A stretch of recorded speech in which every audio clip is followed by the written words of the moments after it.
Welcome to the Tier 1 Health and Wellness Podcast, where today we will explore the science, policy, and public health issues that shape our lives. I'm Angie Nichols, and I'm here today with my husband, Dr. Keith Nichols. And today we're diving into a topic that flows into nearly every home in America, quite literally.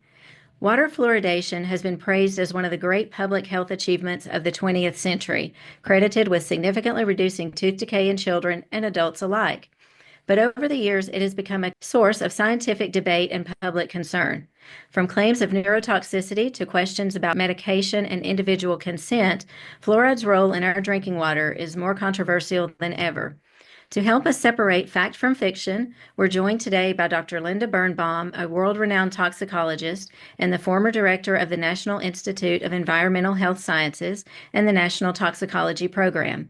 With decades of experience studying environmental health and chemical safety, Dr. Birnbaum brings a critical, evidence-based perspective to the complex conversation of fluoridation. Welcome back, Dr. Birnbaum.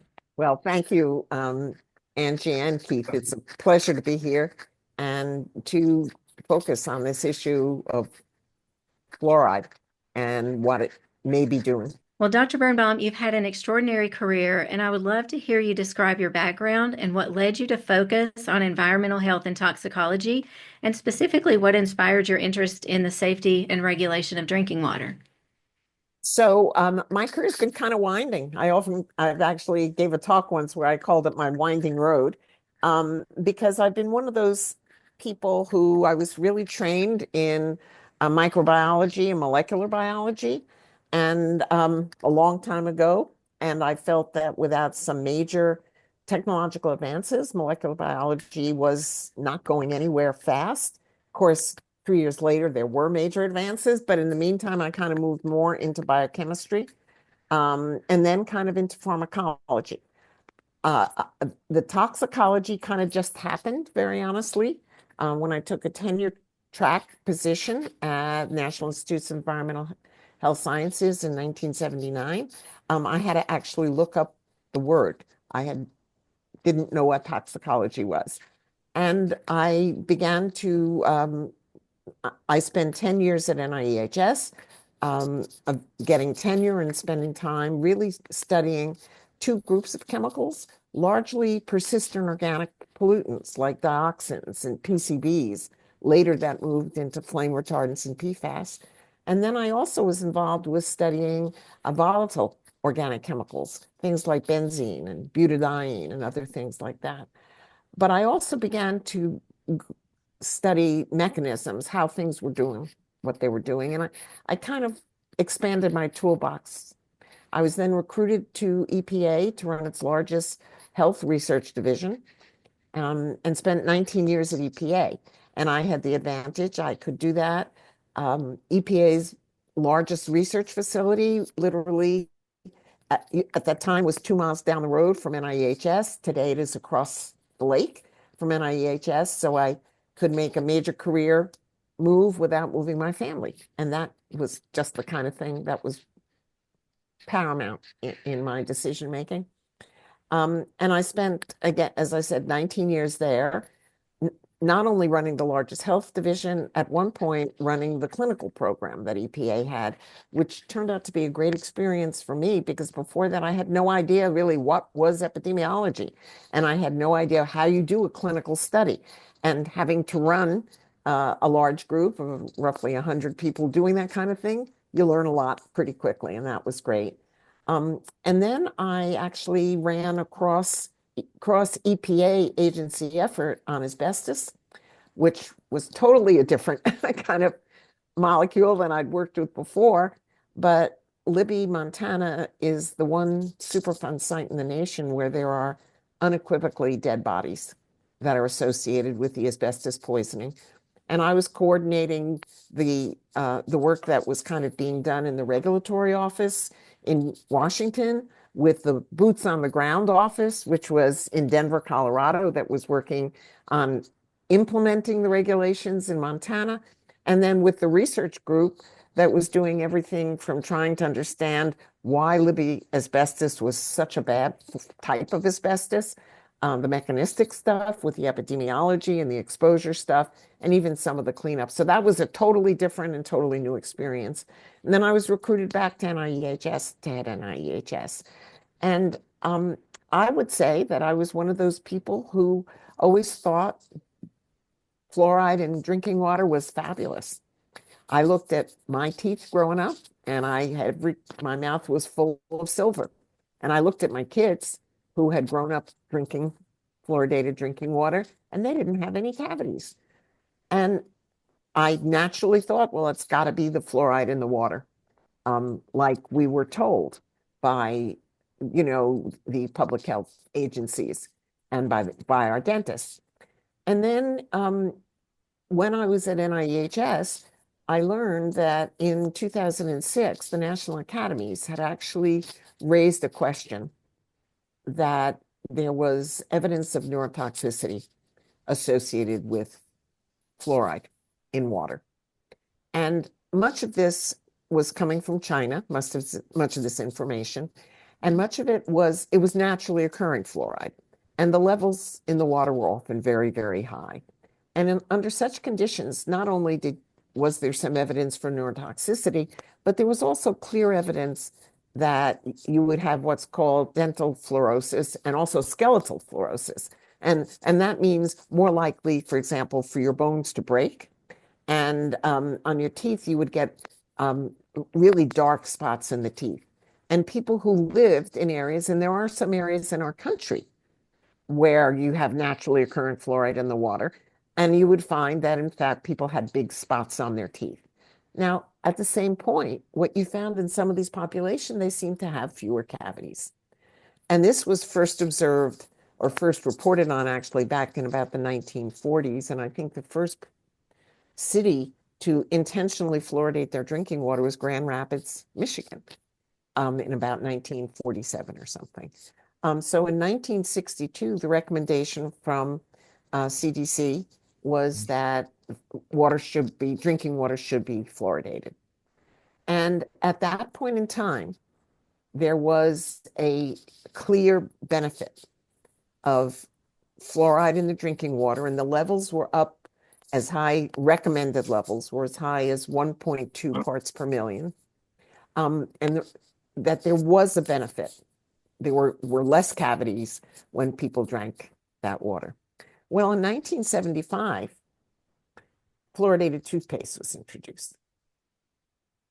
And I would say over the last, oh my goodness, that's now 50 years, hard to believe, what you find is over that time that there is really not good evidence for drinking water fluoride protecting against cavities. I actually served on a public health service committee. This was when I was director of NIEHS in about 2012 to 2014, which recommended lowering the levels of fluoride in drinking water, the recommended levels from 1.2 to 0.7. And that was because of the dental fluorosis, the spots on their teeth. And I have to say, I may have been the only woman in the room. And people are saying, well, what's the big deal if there are spots on your teeth? And I'm saying, if you're a teenage girl, this is a huge deal. And, and I was not convinced at that time that 0.7 was low enough, but I'm someone who doesn't want to let the perfect be the enemy of the good. And I said, gee, going down from 1.2 to 0.7 is progress. And that was done. Just recently, I think it was in October, November of 2024, the Cochrane review looked at whether current dental fluoridation is protective, water fluoridation is protective. And the answer was maybe 0.4% fewer cavities. That's not a big impact. If you compare the level of cavities in areas where you have intentional fluoridation of drinking water versus not, there's essentially no difference. If you look in, and I should say in the US, until recently, about 70% of municipal water supplies were intentionally fluoridated. And they're not always hitting that zero point 0.7 target. Even in Ohio, what they recommend is 0.8, which is higher than CDC has recommended. If you go to Europe, there's not a lot of fluoridation, and the levels of dental cavities is not different. The real issue is the current level of fluoridation, intentional fluoridation, protective against cavities? And frankly, cavities are really driven by sugar.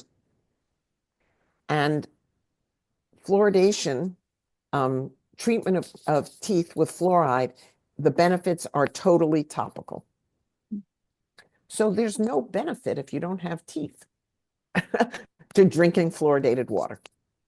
Now, why do I focus on that? And that's because the evidence is now, I believe, quite clear that fluoride is developmentally neurotoxic. What that means is that it is affecting the developing brain. And when does the brain undergo the most rapid development? Before you're born and in your first couple months of life. The data, there are now over 70 studies that show this relationship. This was first actually raised, as I said, by a National Academy study in 2006. But now we have a lot of data. Still don't have good data from the US, although I can tell you it is being collected right now. But we have data from Canada, we have data from Denmark, we have data from Sweden, we have data from other European countries, we have data from Mexico. And they all show, we have data from India. And there are loads of data from, if you look at the best studies, the studies that have the least bias, the studies that are what we call prospective longitudinal, where you measure the levels of fluoride, and the best studies are measuring the levels of fluoride in urine, because that gives you a measure of your total fluoride intake, not just from drinking water. As I said, we all brush with fluoridated toothpaste today. You know, we swish with fluoridated mouthwash. If you drink a lot of black tea, you get another big slug of fluoride. And the best studies, and there are, I forget at the moment if there are about 11 or 13 really good studies, and there are a couple new ones that have just come out, and they all show that certainly at levels of about 1.2 to 1.5 parts per million, which is where recommendation used to be, the developmental neurotox is pretty clear. But the newer studies, the best studies, are at lower levels. In fact, a study just came out in March that was done by scientists in Stockholm at the Karolinska Institute in collaboration with scientists in Bangladesh. And there's no intentional fluoridation, it's naturally in the water. And they were able to show that at urinary fluoride levels below what we have in intentionally fluoridated communities in the US, there was clear evidence of the impacts on IQ and learning in children. There are also studies now showing impacts on behavior. It's like, you know, in science, when somebody finds something of concern, then a lot of other people start looking. So there are more studies coming. But to me, I think the data is not convincing that today water fluoridation, intentional fluoridation, is protective of cavities. I think it would be really nice to have some really good studies that show what happens if you stop fluoridating, what happens then in those populations. But I think the data today says that it's really not really protective. And given that it is, I do feel the data strongly says can affect the developing brain. What I would like to see the public health message be is if you're pregnant or if you have an infant and you are not breastfeeding because fluoride is not transmitted through the breast milk, you're using formula, don't use fluoridated water in those cases. Most bottled water, and there are other issues with bottled water, but most bottled water does not have fluoride in it. So that's kind of where I stand right now. I think it's interesting when you compare European, research that they don't most of the water doesn't contain fluoride, and there's no difference in the amount of cavities. I mean, that says a lot. So, is there a difference between naturally occurring fluoride in those areas where it's high levels of naturally occurring fluoride and water? Does it matter if it's added or if it just is natural? So what is associated with the um, anti-cavity benefits of fluoride topically is inorganic fluoride. And it could be fluoride in water. For example, some parts of the world, like Mexico, they use sodium fluoride instead of sodium chloride as salt. And, so, but there, what happens again is the fluoride, the sodium and the fluoride separate. Just what happens in naturally occurring water, where fluoride could be bound to some other ion. But the point is, it's the inorganic fluoride that is associated both with the benefit and with the adverse effects. So you touched on one of the things that I was going to ask, and that was about what current evidence says about the potential link between fluoride exposure and lower IQ levels and also thyroid dysfunction. So that's one of the hypotheses. There are a number of why does fluoride impact the developing brain? And one possibility is fluoride, and it used to be used medically, higher levels of fluoride to affect thyroid. So that if someone had was hyperthyroid, it was a potential treatment to lower the level of thyroid. We know, and there are many, many studies that have shown that low levels of thyroid hormone are associated with IQ deficits. At extreme levels, you have something called cretinism, which is a severe form of mental disability, developmental mental disability, associated with mom's thyroid level. We know that I think until 17 weeks of pregnancy, and Keith, you may be able to correct me on the exact date or exact 17 weeks of pregnancy, the fetus is totally dependent upon the mother's thyroid. And so if the mother's levels are low, then the fetus doesn't have enough. There have been a number of studies. One of the key ones was in about 1997 by Hadow and co-workers, where they showed that women who had elevated TSH, that's thyroid stimulating hormone, and that goes up when your thyroid hormone levels go down. And they found that women who had elevated TSH, their children were more likely to have lower IQ. And if they looked at the women who became frankly hypothyroid within a couple of years, then they saw the greatest effect on their children.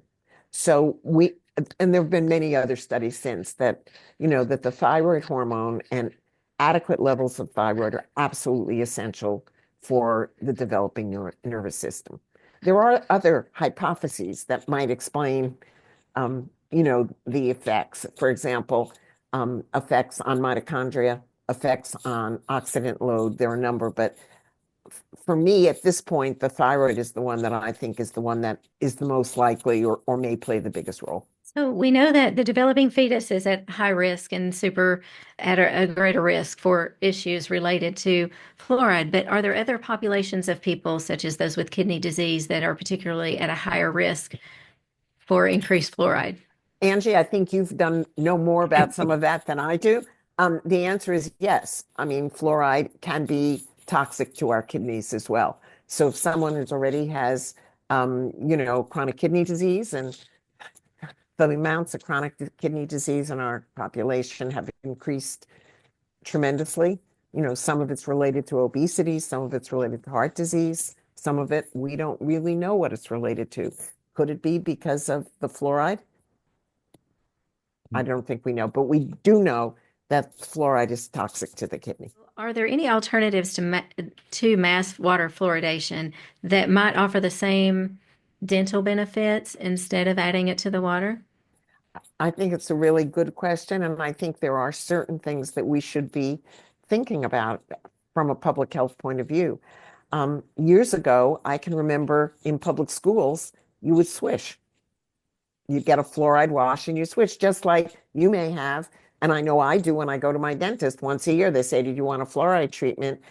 For a while, I said no, because I was hearing about all these adverse effects. And then as I read more and learned more, I said, oh, well, I'm not swallowing it and I'm getting the topical benefit. So, I mean, doing things like encouraging people to use fluoridated toothpaste, encouraging people to fluoridated mouthwash, in, doing things like in schools. I mean, for kids, why we at least give people the option Right. to swish in schools or in other things. I know the concern is that for poorer people who may not get the adequate levels of dental care, well, maybe we should be doing better as a country in providing dental care to all of our population, not just people who have the money to afford it. So, why do you think that the whole issue of water fluoridation remains so divisive among scientists and uh, the policymakers? Why is there such a disconnect there and a failure, really, for policymakers oftentimes to just ignore what the science says? Well, policymakers are starting to listen. I mean, you've had Utah, which is now banning water fluoridation, intentional. Florida is likely to ban it. I believe it's at the governor's desk. Certain communities are banning it. Remember, I think it's an issue of belief versus facts. And I think that as I explained to you, I thought water fluoridation was great. Here, my kids didn't have loads of cavities. But my kids, of course, were using fluoridated toothpaste. They went to the dentist. They got topical fluoride, all that kind of thing. I think it's hard when you've been brought up, certainly in your science, to say this is the best thing since sliced bread. It's hard to say, oh, well, maybe there's a problem. And I would say that the early studies that came out, the things that stimulated that National Academy report in 2006, were levels of very high intentional fluoridation. And somehow, I think people haven't kind of gotten beyond that.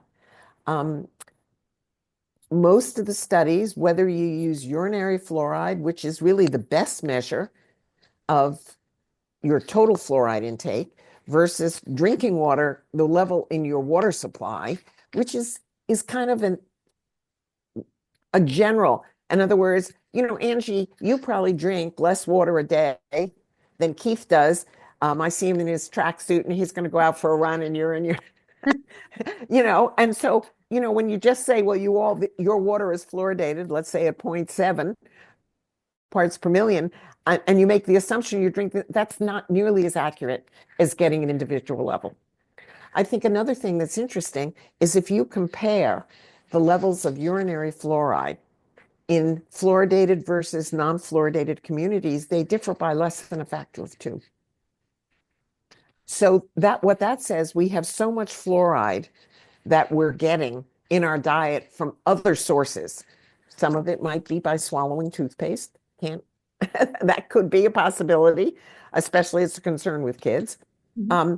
But, as I mentioned, black tea, but there are many other sources. If you buy, in most places, say, orange juice, or if you make your orange juice and you've got fluoridated water, you're going to get a bigger dose. And I'm just using that as an example. But I think the last good source apportionment data was done by EPA 20 years ago. It's time to do it again to really get a good handle on where are we getting our fluoride from. And again, there are certain pesticides that have fluoride. There are certain drugs that have fluoride. Certain of the volatile anesthetics can release inorganic fluoride. I don't see that as a huge problem because it's what you're getting every single day, all the time. And if the main at-risk population is the fetus and the infant, I think there's something we could do about that right now.